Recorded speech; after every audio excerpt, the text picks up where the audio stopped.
안녕하십니까. 반려동물관리사 자격시험 소개를 진행할 정호원 강사입니다. 자, 이번 시간은 제2부 시간인데요. 2부 시간에서는 반려동물관리사 자격시험의 필기시험 제1과목인 반려동물 총론 과목에 대해서 자세히 한번 살펴보도록 하겠습니다. 반려동물 총론 과목의 주요 내용을 한번 살펴보면요. 자, 이 총 4개의 항목으로 평가 영역이 구성이 되어 있습니다. 첫 번째가 개, 고양이, 동물 특성의 이해라고 되어 있는데, 자, 이 개, 고양이, 동물 특성의 이해, 왜 중요하냐? 간단한 예를 하나 들어보겠습니다. 사람들은 생활을 할 때 사고적인 생활을 하고 논리적인 생활을 합니다. 집에 있는데 초인종이 울리면 누가 왔구나, 누구지? 라고 생각을 하죠. 그런데 초인종이 울렸을 때 개들은 어떻게 합니까? 짖습니다. 그 짖는 이유가 뭘까요? 개들은 옛날부터 무리 생활을 합니다. 무리 생활을 하다 보니까 거기에 이 무리 생활을 잘 운영을 하기 위해서는 리더가 필요합니다.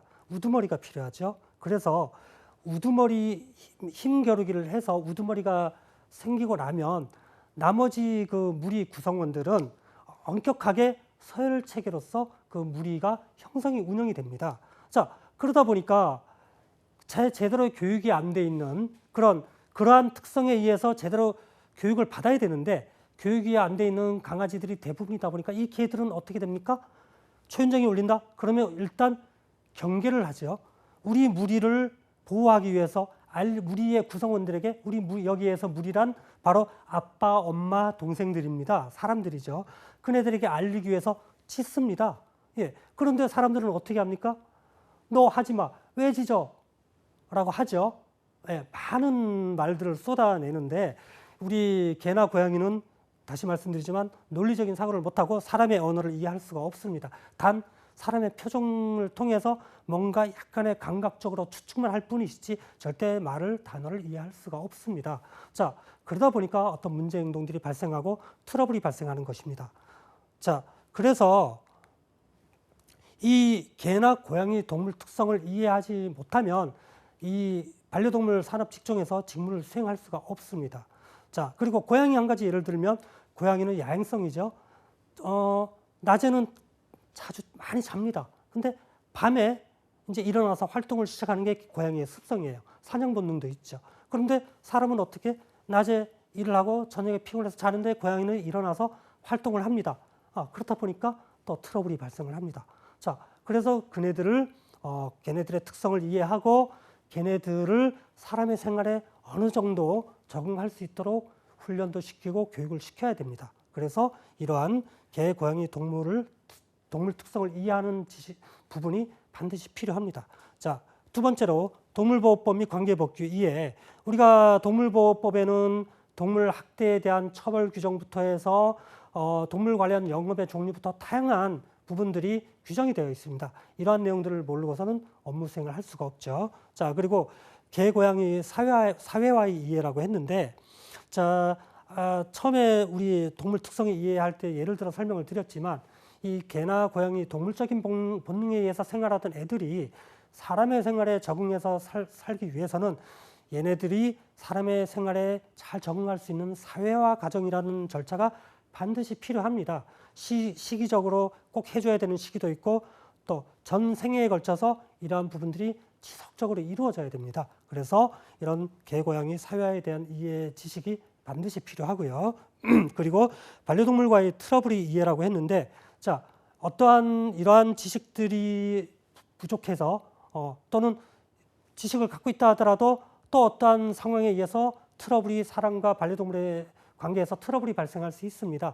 그런 트러블이 발생했을 때 어떻게 교정 프로그램을 짜서 어떻게 견주를 이해시키고 견주로 하여금 반려동물을 잘 훈련할 수 있도록 할 것인가, 이러한 부분들에 대한 지식을 꼭 가지고 있어야 됩니다. 자, 그래서 이러한 4가지 평가 항목에서 총 20문항이 출제가 됩니다. 다 객관식이고요.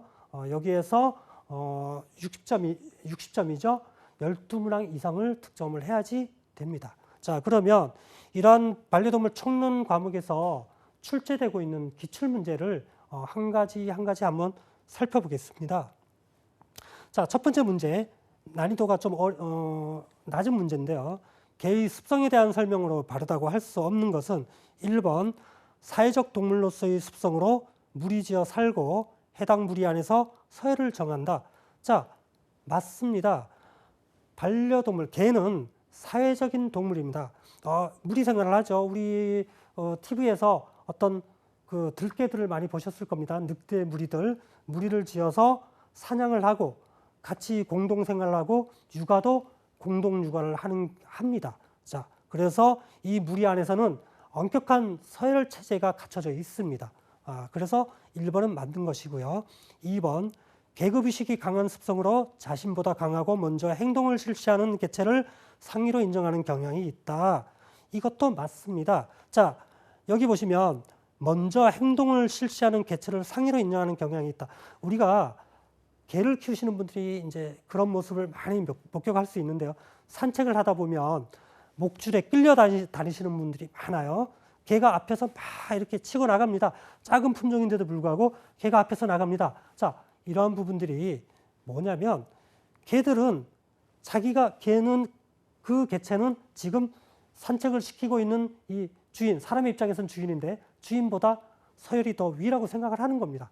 그렇기 때문에 앞서서 나가는 겁니다. 자, 늑대나 개가 들개들이 사냥을 할 때 제일 앞서서 달리는 개가 바로 들개가 바로 그 무리의 우두머리입니다. 예. 부하들은 우두머리보다 앞서서 달릴 수가 없습니다. 그러다가 혼나죠. 네, 이렇게 엄격하게 서열 생활을 하고 있습니다. 그래서 개체를 상위로 인정하는 경향이 있다. 그래서 산책 교육을 시킬 때도 이러한 어떤 개의 본성을 이해하고서 산책 교육을 시켜야 되고 반드시 옆에서 같이 나란히 걷고 사람보다 먼저 나가지 않도록 교육을 시키는 것이 중요합니다. 자, 그래서 2번도 맞는 거고요. 3번, 수컷개가 다리를 들고 배뇨를 하는 습성은 자신의 존재를 알림과 동시에 자신의 영역에 대해 어필하려는 의도로 볼 수 있다. 자, 이 부분도 맞습니다. 우리가 흔히 반려동물 많이 키우고 오래 키우고 공부를 좀 하셨던 분들은 아실 겁니다. 우리가 마킹행위라고 하죠. 집안에서 여기저기 다리를 들고 오줌을 이렇게 쌉니다. 이제 마킹, 점 찍듯이 이렇게 쌉니다. 마킹행위라고 하는데, 자, 이 수컷개가 다리를 들고 배뇨하는 습성은 그네들의 영역 표시의 행위입니다. 자, 우리가 속설로서는 어떤 부분이 있냐면 최대한 다리를 높게 들려고 하는 이유가 뭐냐면 다른 개체들의 눈높이에 맞춰서 자기의 영역을, 냄새를 표시해서 영역을 알리고자 하기 위해서 다리를 최대한 높게 들려고 하는 것이 바로 그 얘네들의 특성입니다. 자, 그래서 자신의 존재를 알림과 동시에 자신의 영역에 대해 어필하는 의도로 볼 수 있다. 이 내용도 맞습니다. 자, 4번을 보면 개의 턱 관절은 상하좌우로 자유롭게 움직이므로 고기를 잘 씹어 먹을 수 있다. 개의 어떤 입 구조는 사람의 입 구조와 다릅니다. 개는 육식성 동물이라고 말씀드렸죠. 자, 자연에서 고기를 뜯기 위해서 이 앞니, 윗니와 아랫니가 날카롭게 4개의 이빨이 발달되어 있습니다. 그래서 고기를 잘 뜯을 수는 있습니다. 그렇지만 사람처럼 이 음식물을 잘게 좌우로 움직이면서 잘게 부술 수 있는 그런 저작의 기능을 할 수가 없습니다. 관절 구조 자체가 그렇게 되어 있습니다. 그래서 상하 좌우로 자유롭게 움직임으로 고기를 잘 씹어 먹을 수 있다는 틀린 내용입니다. 상하는 맞지만 좌우는 아니라는 것이죠. 그래서 정답은 4번입니다. 자, 두 번째 기출문제를 넘어가서 보면 난이도가 좀 중으로 되어 있습니다. 고양이 습성에 대한 설명 중 사실과 거리가 먼 것은 1번, 고양이는 야행성이며 에너지를 비축하기 위해 하루에 16시간까지 휴식을 취하기도 한다. 맞습니다. 고양이는 야행성이죠. 우리가 고양이, 사자, 이러한 그 고양이과 동물들을 연상을 하시면 될 겁니다. 주로 밤에 움직이면서 사냥을 합니다. 그래서 낮에는 주로 졸거나 이 고양이들 보면 실눈을 가늘게 뜨고 가수면이라고 합니다. 조는 듯한 행동을 볼 때가 많은데 그 아주 얕게 잠을 자는 행기입니다. 그래서 길게는 16시간까지 휴식을 취하기도 한다. 맞고요. 두 번째 2번 보시면 고양이는 입으로도 냄새를 맡기도 한다. 자, 이 내용도 맞습니다.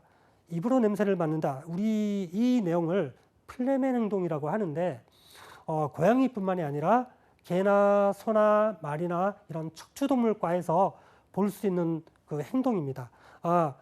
여러분들 이제 말이 간혹 이제 TV나 이제 자연에서 어떤 말을 보실 수 있는 기회가 있으셨는지 모르겠지만 윗입술을 들고서 이빨을 윈디를 드러내면서 그 인상을 이렇게 묘한 인상을 지면서 코를 실룩실룩하는 그런 모습을 아마 보셨던 부분이 있으신지 모르겠습니다. 아마 있을 겁니다.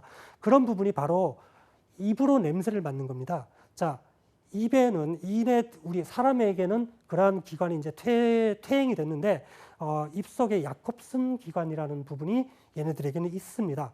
고양이 같은 경우는 이제 송곳니 윗니에 송곳니 쪽에 작은 아주 미세한 구멍을 통해서 이 냄새를 빨아들여서 야콥슨 기관을 통해서 뇌로 전달을 시킵니다. 그래서 우리가 보통 이제 그 수컷 고양이의 경우에 암컷의 어떤 그런 채취를 맡을 때 그럴 때 보통 이런 일반적인 플레멘 행위를 하는 경우가 많습니다. 그리고 또 특이한 냄새를 맡을 때 고양이가 실눈을 가볍게 뜨거나 아니면 눈을 동그랗게 뜨고서 입술을 이렇게 위로 이렇게 조금 치켜 뜨고 멍하니 있을 때 이럴 때 그런 부분을 바로 이제 플레멘 행동이라고 해서 입 안에 야콥슨 기관으로 냄새를 맡고 있는 그런 상태라고 보시면 됩니다. 자, 그래서 맞고요. 3번 귀가 위쪽으로 쫑긋한 상태는 일상적으로 평온한 상태라 할 수 있다. 자, 이 내용도 맞습니다. 우리가 개 같은 경우에는 이러한 이제 신체 언어를 주로 카밍 시그널이라고 하는데 고양이도 신체 언어가 있습니다. 얘네들이 어떤 행동으로서 자신의 감정을 표현합니다. 자, 귀가 개나 고양이나 어떤 흥분했을 때 또는 공격적으로 변했을 때 이럴 때는 귀를 뒤로 제끼는 경우가 많습니다. 심지어 많이 화가 났을 때, 고양이가 많이 화가 났을 때는 이제 공격을 해서 다른 개체와 싸우고자 할 때 그때는 귀를 싸우면서 귀를 보호하기 위해서 아주 완전히 귀를 뒤로 이렇게 제낀다고 표현을 하죠. 제끼게 됩니다. 그런데 일반적으로 귀가 위로 쫑긋할 때는 일상적인 아주 그냥 평온한 상태입니다. 물론 어떠한 이상한 소리, 어떤 미세한 소리를 듣기 위해서 귀를 쫑긋하는 경우도 있지만 어쨌든 평범한 상태라고 보시면 됩니다. 그래서 3번도 맞고요. 4번 숫고양이만 사물이나 사람에게 머리를 문질러서 가볍게 영역 표시를 한다라고 했는데 자, 틀립니다. 왜? 숫고양이만 사물이나 사람에게 머리를 문지르다? 아닙니다. 자, 이 사물이나 고양이가 사물이나 사람에게 머리를 문질러서 가볍게 영역 표시를 한다고 했는데 이 개는 영역 표시를 할 때 다리를 들고 마킹 행위를 한다고 말씀을 드렸는데요. 고양이 같은 경우는 다양한 방법으로 영역 표시를 합니다. 우리가 자연에서 동물의 왕국이나 이런 TV 프로에서 보면 곰이라든가 포유류 또는 고양이과 동물들이 발톱으로 나무에 표시를 하는 경우가 있죠. 예, 그렇듯이 고양이도 다니면서 자기의 영역의 범위에 나무들의 발톱으로 긁어 넣습니다. 자, 그러다 보니까 집 안에서 간혹 벽지를 뜯어놓는다든가 이런 본능적인 행위를 할 때가 있습니다. 그래서 이런 행위들을 방지하기 위해서 그러한 본능을 해소시켜주기 위해서 욕구를 해소시켜주기 위해서 얘네들에 대해 그 어떤 관련된 장난감들이 나옵니다. 뭐 스크래처라든가 또는 스크래처 형태의 어떤 방석이라든가 이러한 용품들이 나오고 있습니다. 자, 그리고 두 번째 또 영역 표시하는 방법이 고양이들은 이 귀 뒤쪽에 뺨 쪽으로 해서 어떤 분비샘을 통해서 고양이의 특유의 어떤 채취를 발산을 합니다. 그런 분비선을 통해서 발산을 하는데 그런 부분들을 자기가 좋아하는 사람이라든가 또는 새로 본 사람이라 하더라도 어떤 친근감을 표현한다든가 그러한 방법으로서 그것이 나의 어떤 영역, 뭐 사람을 영역으로 한다기보다는 사람에겐 친근감의 표시, 나의 것이다. 이러한 어떤 의미로서 다니면서 다리에 뺨을 부비면서 다니고 합니다. 자, 그러한 어떤 영역 표시는 숫고양이뿐만이 아니라 암고양이도 똑같이 이루어집니다. 자, 그래서 4번이 설명 중 사실과 거리가 먼 거 정답이라고 보시면 됩니다. 자, 다음 문제를 보시면 난이도 역시 좀 쉬운 난이도인데요. 고양이의 환경 풍부화 조성에 대한 설명으로 틀린 것은 자 했는데 환경 풍부화 조성이란 무엇을 뜻하는 것이냐? 자 반려동물이 애완동물에서 반려동물로 의미가 변해가면서 사람이 살고 있는 그 생활의 공간에 들어와서 같이 살게 됐습니다. 그런데 반려동물은 그래 아직까지도 또 앞으로도 동물적인 본성은 그대로 유지를 하고 있을 것입니다. 그러다 보니까 사람의 생활 공간에서 잘 적응이 안 되는 경우가 많죠. 예를 들면 사람은 소변을 보고 잘 때 화장실에 가서 당연히 소변을 보겠죠. 그리고 물을 내리겠죠. 그렇지만 강아지들은 그냥 동물적인 본능에 의해서 구석진 곳, 내가 자고 있는 곳에서 멀리 떨어진 저기 세탁기 뒤에 이런 본능에 의해서 나의 침실과 멀리 떨어진 곳에서 이런 식으로 본능적으로 소변을 봅니다. 그러다 보니까 그러한 교육도 시켜야 될 것이고 또 얘네들이 개는 자기의 침실 안에서 우리 자연에서도 굴을 파서 생활을 하는데 그렇게 집안에서도 자기의 어떤 침실이 있어야지 평안함을 느낄 수가 있습니다. 그렇지 않고 우리가 흔히 이제 케이지라 전문적으로 케이지나 하우스라고 하는데 그런 케이지나 하우스가 조성되어 있지 않고 그냥 거실에서 사람의 침대에서 같이 자거나 이렇게 했을 때는 많은 문제 행동들이 발생을 또 하게 되고 사람과의 트러블이 발생되고 그러다 보면 그 트러블이 심화됐을 때 또 얘네들은 유기가 되어서 그럴 유기가 될 가능성이 높아지고 그 생명이 위험해지게 되는 상황이 발생하게 되는 것입니다. 그래서 이 개나 고양이가 사람의 생활 공간 안에서 동물적인 본능을 어느 정도 충족시켜 주면서 사람과 트러블 없이 살 수 있도록 최소한의 환경을 풍부화시켜 주는 그 노력이 필요합니다. 그래서 그러한 부분을 환경 풍부화 조성이라고 얘기를 합니다. 자, 그래서 이 설명으로 틀린 것을 보면 1번에 깨끗한 물과 사료는 정해진 장소에 같이 둔다. 자, 깨끗한 물과 사료는 맞습니다. 얘들이 일단 사람이 살고 있는 집 안에서 개나 고양이의 하우스를 보금자리를 따로 마련을 해줘야 되고요. 그러면 이 개나 고양이의 하우스를 거실에 둘 것이냐, 베란다에 둘 것이냐, 또는 침실 안에 둘 것이냐 아주 중요합니다. 이러한 전문적인 지식을 가지고서 반드시 걔네들의 공간을 둬야 될 장소가 있습니다. 그러한 부분에 그 침실 하우스를 두고 하우스와 가까운 곳에 물과 사료를 비치를 하는 것이 맞습니다. 자, 그래서 1번은 맞는 것이고요. 2번 밥 먹는 공간과 전용 화장실은 각각 다른 장소에 설치하는 것이 바람직하다. 자, 이것도 맞습니다. 우리가 얘네들의 자연적인 본능 자체가 이제 반려견을 예를 들면 굴에서 자기가 생활하고 있는 굴에서 멀리 떨어진 곳에 가서 대변이나 소변을 봅니다. 왜냐하면 자기의 체취를 자기의 집 주변에 남기지 않기 위해서입니다. 왜 남기지 않으려고 하는 것이냐? 바로 보호를 하기 위해서죠.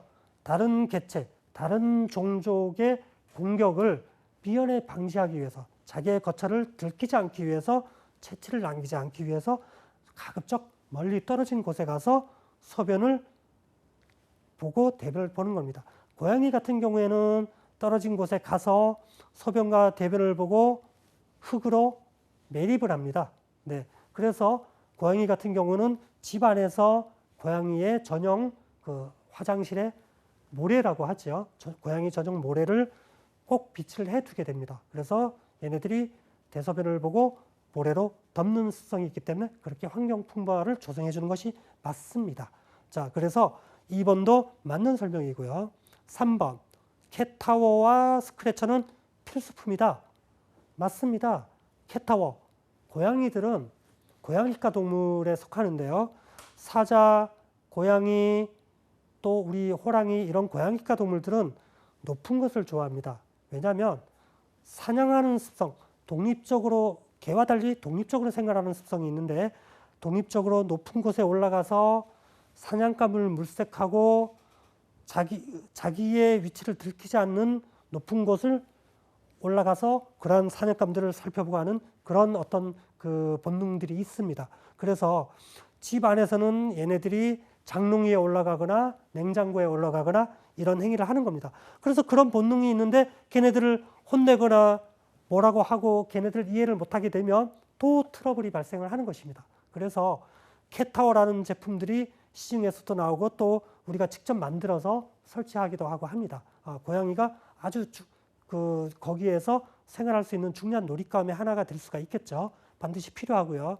스크래처 말씀드렸듯이 얘네들의 영역 본능, 영역 표시 본능, 발톱으로 긋거나 이런 부분들을 또 해소시켜줘야 됩니다. 그래서 스크래처라는 부분들이 반드시 필요합니다. 자, 그래서 3번도 맞는 내용이고요. 4번, 고양이는 개와 달리 독립적인 생활을 하는 본성상 분리불안에 빠질 우려가 없는 장점이 있다. 틀립니다. 자, 물론 고양이는 개와 달리 다소 독립적인 개체 혼자 생활하는 그런 특성이 있습니다. 그렇지만 그게 전부는 아닙니다. 고양이들도 간혹 길고양이들이 요 주변에 많이 있는데 고양이들도 사자 같은 경우에는 무리 생활을 하면서 그 안에서 육아들도 공동 육아를 하고 같이 돌봐주고 합니다. 고양이들도 추울 때는 같이 모여서 평소에는 싸우던 애들도 추울 때는 같이 모여서 체온을 나누고 하는 길고양이들을 많이 우리가 종종 볼 수 있거든요. 자, 그러다 보니까 얘네들도 사회생활을 일정 부분은 합니다. 근데 가정 안에서 분리불안에 고양이도 그래서 빠집니다. 우리가 많은 사람들이 고양이는 분리불안이 없다고 생각하는 분들이 많이 계시는데 절대 그렇지가 않습니다. 그래서 분리불안에 좀 빠지는 고양이, 물론 개보다는 덜해요. 분리불안에 빠지는 고양이들 같은 경우는 또 개의 어떤 그 증상과 비슷합니다. 주인이 하루 종일 혼자 있다가 주인이 돌아오면 아주 서둘러서 다가와서 꼬리를 흔들거나 심하게 부비거나 과잉적으로 그런 행동을 합니다. 그런 경우에는 약간의 분리불안을 좀 의심해 볼 수 있습니다. 자, 그래서 4번이 바로 틀린 설명입니다. 정답이고요. 다음 문제 4번 문제를 한번 넘어가서 보겠습니다. 동물보호법상 농림축산식품부령으로 정하는 개, 고양이, 토끼 등 동물에 관련된 영업의 종류가 아닌 것은 1번 동물장묘업, 2번 동물생산업, 3번 동물판매업, 4번 동물실험업. 자, 4번 동물실험업이 정답입니다. 영업의 종류가 아닙니다. 자, 동물보호법이란 우리나라의 이 동물 관련된 법이 축산법 그리고 동물원법 또 몇 가지가 있는데 이 개나 고양이 관련된 반려동물은 축산법에서 좀 떨어져 나왔다고 보시면 됩니다. 예, 반려동물이라는 문화가 형성되면서 좀 신설이 되었는데 이 동물보호법에는 말 그대로 보호에 대한 어떤 규정들, 그에 대한 어떤 처벌 규정들, 그리고 우리가 뭐 개나 이런 또 닭 이런 그 농장을 하시는 분들을 위해서 그 축산 농장을 하실 때 어떤 그런 복지 조건을 갖춘 다음에 그 개나 그 토끼나 또는 뭐 닭이나 이런 개체들을 키우는 그런 어떤 규정들도 있습니다. 그리고 개나 고양이에 대한 규정만 있는 것이 아닙니다. 그리고 제일 중요한 그 동물 그 영업, 동물에 관련된 개나 고양이에 대한 관련된 어떤 영업의 종류가 쭉 규정이 형성이 되어 있습니다. 자, 보시면 동물 생산업, 동물 판매업, 동물 수입업, 장묘업, 운송업, 위탁관리업, 미용업, 전시업 8가지의 동물 관련 영업을 규정하고 있는데요. 2017년도까지만 해도 1번부터 4번 장묘까지만 규정이 되어 있었는데 2018년도부터 이 산업이 발전해 감으로 해서 동물보호법도 신설이 되어서 이 영업 규정이 운송업, 위탁관리업, 미용업, 전시업 4가지가 규정이 신설이 되었습니다. 그래서 이제 법적으로도 애견 유치원을 운영하거나 훈련소를 운영할 수 있는 법적 기반이 마련이 되었습니다. 자, 그 중에 동물 실험업은 해당이 되지 않습니다. 자, 그래서 4번이 정답입니다. 사람이나 다른 개들과의 좋은 관계를 가질 수 있는 성향을 형성시켜줄 사회화 훈련을 집중적으로 시켜야 할 가장 적절한 시기는, 자, 사회화 훈련이 뭐냐면 말 그대로 사람과 잘 생활할 수 있도록 많은 소리, 기계적인 소리, 음향, 그리고 많은 사람들을 만나게 하고 많은 개체, 다른 개들을 만나게 하는 과정을 사회화 훈련이라고 합니다. 이런 사회화 훈련을 시킬 가장 적절한 시기는 생후 한 9주, 그러니까 한 달 반에서 2달 정도부터 해서 약 한 4개월이나 5개월 정도 사이에 이제 막 얘네들이 신생아기를 벗어나서 예방접종을 마치고 이제 세상의 어떤 물정에 조금 눈을 뜰 수 있는 그런 시기부터 해서 지속적으로 사회화 훈련을 시켜야 됩니다. 그래서 정답은 생후 9주부터 4개월까지가 정답입니다. 1번, 2번, 3번은 너무 사회화 훈련을 시키기에는 너무 어린 나이라고 보시면 됩니다. 신생아기이고 과도기의 나이에서는 예방접종도 안 끝난 상태이고 주로 집 안에서만 어떤 예절 훈련이나 집 안에 사회화 훈련을 시키실 시기라고 보시면 됩니다. 지금까지 반려동물 총론 과목의 각 평가 영역의 각 과목 항목에 대해서 자세히 살펴보았고요. 그 평가 항목별로 기출 문제에 대해서 자주 출제되는 내용을 위주로 해서 자세하게 살펴보았습니다. 자, 다음 3부 시간에서 또 뵙겠습니다. 감사합니다.